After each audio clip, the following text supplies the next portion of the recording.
Una lacra que las Naciones Unidas ha llegado a definir como una pandemia en la sombra, que nos mata por el simple y mero hecho de haber nacido mujeres.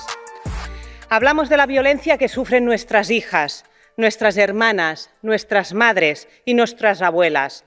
Una violencia que sufrimos nosotras mismas, en nuestras calles, hogares y lugares de trabajo. Las cifras son trágicas. 1 de cada 3 mujeres en la Unión Europea ha sufrido violencia física o sexual. La mitad de nosotras ha sufrido acoso y 1 de cada 20 ha sido violada. Detrás de estas escalofriantes cifras y hay millones de nombres, millones de vidas truncadas con las cuales, como servidoras públicas, tenemos un deber ineludible.